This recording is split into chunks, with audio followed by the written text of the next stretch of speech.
Baik, bismillahirrahmanirrahim. Assalamualaikum warahmatullahi wabarakatuh. Perkenalkan, saya Muhammad Haris Hajrianto dari SMP Negeri 3 Kalipucang hendak mempresentasikan tutorial cara penggunaan modul ajar matematika berbasis kearifan lokal, di mana di sini terfokus pada kompetensi numerasi, pada domain data, dan ketidakpastian. Untuk langkah yang pertama, eh, kita dapat mengklik tanda merah di pojok kanan bawah sebagai arah slide ke selanjutnya. Nah, di sini ada di slide pertama ada petunjuk modul ajar dan video tutorial penggunaan modul ajar. Nah, kawan-kawan ketika bingung menggunakannya, alangkah baiknya jika klik video tutorial yang disediakan pada slide pertama ini. Ini akan membantu dalam penggunaan modul ajar ini. Nah, di menu utama, di sini ada beberapa menu. Yang pertama yaitu ada bagian kata pengantar, materi, rencana pembelajaran, LKPD, penilaian formatif, lembar penilaian, kemudian remedial dan pengayaan, glosarium, daftar pustaka, dan biodata penulis. Untuk menu utama, di sini sudah menggunakan hyperlink, jadi kita dapat mengeklik salah satu dari menu utama ini hendak menuju kemana. Contohnya, kita akan ke kata pengantar. Kita klik di bagian kata pengantar. Nah, otomatis nanti langsung menuju ke bagian slide kata pengantar. Untuk kembali ke menu utama, kita dapat mengklik bagian bawah, ikon rumah di sini, yang ada di bawah slide, klik satu kali, maka akan kembali ke menu utama. Begitu juga ketika kita akan ke materi. Klik materi di sini. Nah, di sini materi yang akan kita bahas pada modul ajar ini yaitu ada dua, yaitu data dan representasinya, dan ketidakpastian dan peluang. Kenapa dua materi ini diambil? Karena domain yang kita bahas yaitu data dan ketidakpastian, di mana domain ini memiliki dua subdomain, yaitu data dan representasinya, dan ketidakpastian dan peluang. Teman-teman bisa mengklik di sini. Contohnya kita akan mempelajari mengenai data dan representasinya. Klik videonya. Nah, nanti otomatis videonya akan terputar di halaman ini. Jadi tidak perlu ganti slide. Oke, jika sudah klik pause seperti itu. Dan ketika sudah mempelajari materinya, kita dapat kembali lagi ke menu utama dengan mengklik ikon yang ada di bawah slide. Nah, kemudian ke bagian rencana pembelajaran. Nah, ini dapat bermanfaat bagi guru yang akan menggunakan modul ajar ini. Klik rencana pembelajaran. Nah, di sini di dalam rencana pembelajaran domain data dan ketidakpastian ada 5 rencana pembelajaran di mana terbagi kepada data dan representasinya ada 3 pertemuan dan ketidakpastian dan peluang ada 2 pertemuan. Contohnya kita akan masuk ke pertemuan ke-1. Maka kita klik data dan presentasinya pertemuan ke-1. Klik satu kali.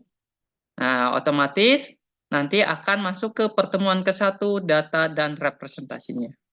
Untuk ke slide selanjutnya, dapat mengklik tanda merah di pojok kanan bawah untuk ke halaman berikutnya. Nah, nanti ketika sudah menemukan ikon rumah atau gedung di pojok bawah, itu berarti masuk ke halaman terakhir.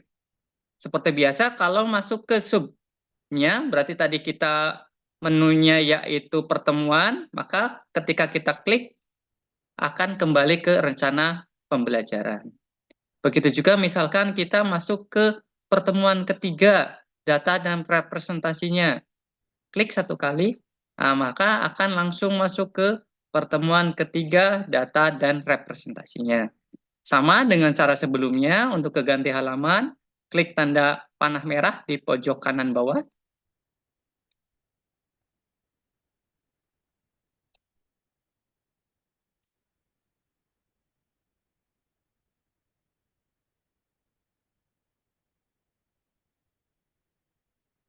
Seperti itu. Dan ketika ingin kembali ke menu rencana pembelajaran, klik 1 kali menu atau ikon yang ada di pojok bawah. Nah, seperti itu.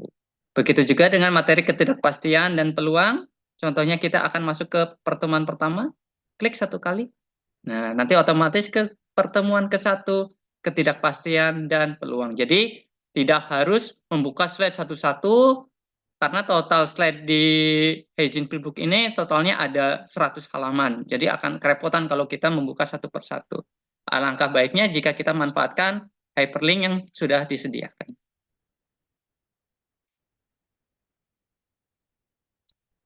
Nah, ketika sudah nemu ikon seperti ini, berarti ini udah masuk ke halaman terakhir.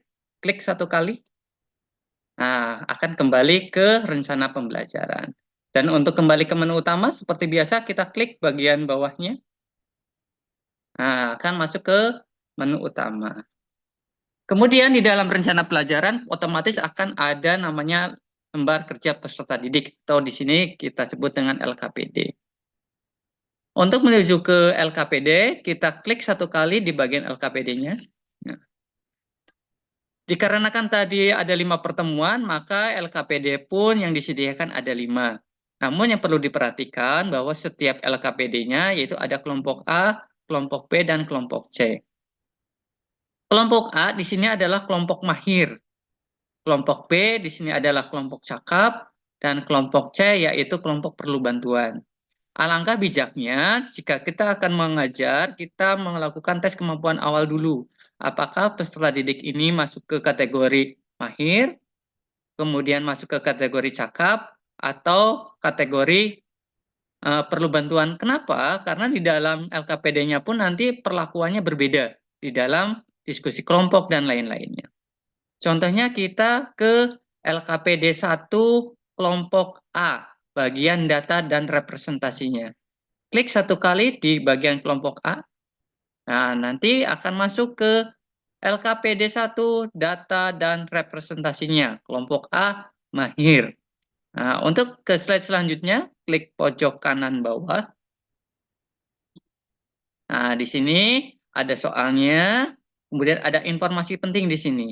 Informasi penting di sini yaitu terkait dengan kearifan lokal yang ada di Kabupaten Pangandaran, di mana kearifan lokal yang diangkat yaitu terkait dengan budaya, potensi ekonomi, dan wisata. Di mana selain peserta didik menguasai pembelajaran matematika, alangkah baiknya jika dimunculkan pembelajaran yang bermakna, di mana di dalam kearifan lokal ini akan mendidik secara tidak langsung anak-anak untuk menjaga budaya, alam, kemudian mempersiapkan diri untuk masa depan, seperti itu. Nah, ketika sudah muncul ikon rumah di bagian bawah, kita klik 1 kali, berarti ini sudah ke halaman terakhir untuk LKPD-nya. Nah, akan kembali lagi ke menu lembar kerja peserta didik. Lalu bagaimana kelompok B? Nah, cakap. Kita klik kelompok B, bagian cakap. Nah, akan muncul data dan representasinya kelompok B, cakap. Nah, untuk ganti slide selanjutnya, klik pojok kanan bawah. Nah, di dalam sini, di dalam soal juga selain gambar, kita munculkan video. Ini untuk merangsang, oh bahwa di Pangandaran ada seperti video tersebut. Ini akan memperkenalkan Pangandaran ke kancah yang lebih luas. Klik 1 kali untuk memutar. Nah, nanti akan terputar video terkait dengan pasir putih untuk soal ini. Nah, kita bisa pause. Kemudian ada informasi penting di setiap LKPD atau setiap soal. Nah, nanti di sini tujuannya untuk memberikan informasi penting apa itu budaya, ekonomi, hingga wisata yang ada di Kabupaten Pangandaran. Nah, ini berbeda dengan kelompok mahir. Untuk kelompok cakap ada tambahan panduan pengerjaan di mana ada gambar-gambar yang akan membantu peserta didik untuk mengerjakannya. Dan untuk di LKPD bagian cakap, maaf mahir, nanti LKPD bagian cakap nanti ada petunjuk pengerjaannya di mana sebelum bertanya ke guru, peserta didik diarahkan untuk bertanya terlebih dahulu ke ketiga temannya. Seperti itu. Nah, klik menu rumah di bagian pojok bawah untuk ke lembar LKPD. Lalu bagaimana dengan kelompok perlu bantuan? Di kelompok C, kita klik kelompok C.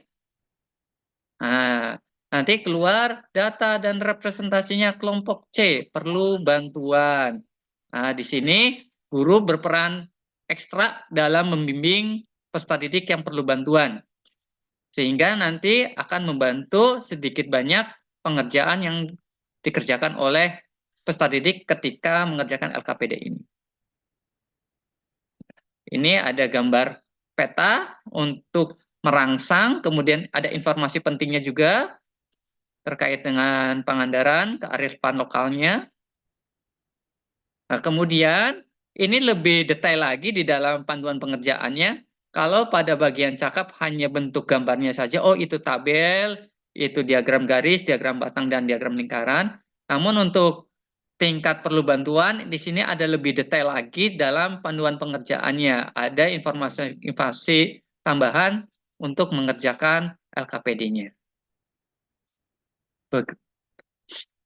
Selain itu, ada rumus-rumus untuk membantu peserta didik dalam mengerjakan LKPD. Kemudian klik ikon rumah di pojok bawah seperti biasa untuk kembali ke menu LKPD-nya. Nah, seperti itu. Itu juga berlaku di LKPD 2, LKPD 3 bagian data dan representasinya, kemudian berlaku juga pada LKPD 1, LKPD 2 pada bagian ketidakpastian dan peluang. Untuk kembali ke menu utama, klik gambar rumah di pojok bawah satu kali.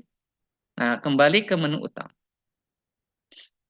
Kemudian kita masuk ke penilaian formatif. Nah, setiap pertemuan disediakan satu penilaian formatif. Kenapa penilaian formatif di sini disediakan? Karena esensinya penilaian formatif ini lebih bermakna karena dapat mengukur kemampuan peserta didik pada pembelajaran saat itu. Klik satu kali pada penilaian formatif. Nah, penilaian formatif di sini sama dibagi dua, yaitu data dan representasinya, kemudian ketidakpastian dan peluang. Karena tadi ada 5 rencana pembelajaran dan ada 5 LKPD, maka disediakan juga 5 penilaian formatif. Kita coba ke penilaian formatif 2 pada bagian data dan representasinya. Klik formatif 2. Nah, maka akan muncul penilaian formatif data dan representasinya. Seperti itu. Ada soalnya, ada pertanyaannya, kemudian ada informasi penting juga terkait dengan kearifan lokal yang ada di Kabupaten Pangandaran. Nah, seperti itu. Kembali ke menu selanjutnya, yaitu klik gambar rumah. Nah, seperti itu. Ini untuk penilaian formatif 2. Bagaimana untuk formatif 1? Klik satu kali. Nah, akan muncul soal seperti ini. Ada videonya, bisa diklik seperti tadi. Nah, klik pause jika sudah menonton, kemudian baca soalnya, baca informasi pentingnya, kemudian klik rumah untuk kembali ke penilaian formatif. Dan jika ingin kembali lagi ke menu utama, klik gambar rumah di pojok bawah. Seperti itu. Untuk lembar penilaian, di sini diklik satu kali. Nah, nanti akan masuk ke Google Drive terkait dengan lembar penilaiannya, yaitu ada lembar observasi, lembar penilaian diri, lembar penilaian keterampilan, kemudian lembar penilaian pengetahuan, lembar penilaian sikap, dan lembar penilaian teman sebaya. Kemudian kita kembali lagi ke remedial dan pengayaan. Nah, ini dapat menjadi fasilitas untuk peserta didik jika belum tuntas, dan jika sudah tuntas ingin memperdalam ilmu dapat mengklik remedial dan pengayaan. Di sini disediakan remedial dan pengayaan.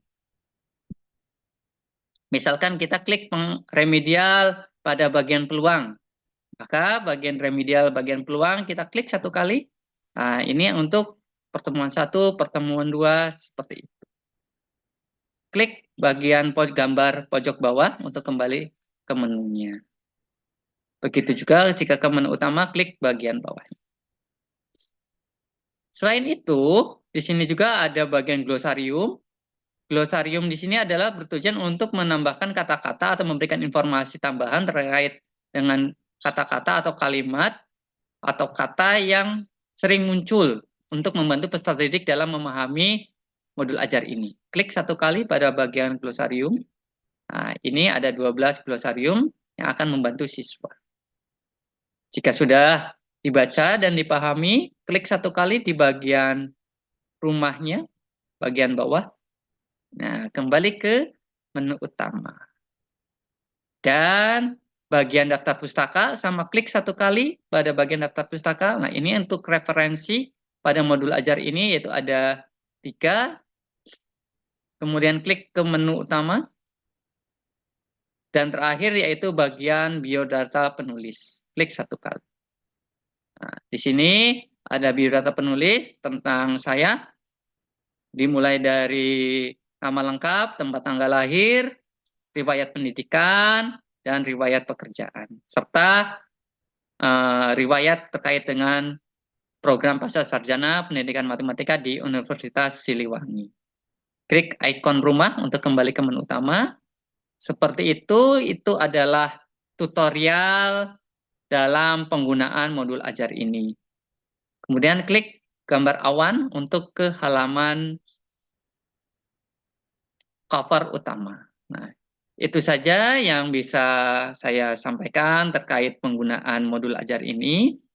Jika merasa kebingungan atau masih belum jelas, dapat menghubungi saya baik selaku guru mata pelajaran atau sebagai pembuat modul ajar ini. Terima kasih. Jangan lupa cintailah kearifan lokal, karena dengan belajar kearifan lokal terkait dengan budaya, wisata, dan potensi ekonominya, kita akan lebih bijak dalam menghargai apa yang sudah diwariskan kita oleh leluhur kita dan dapat disebarkan atau diteruskan ke generasi berikutnya. Terima kasih. Wassalamualaikum warahmatullahi wabarakatuh.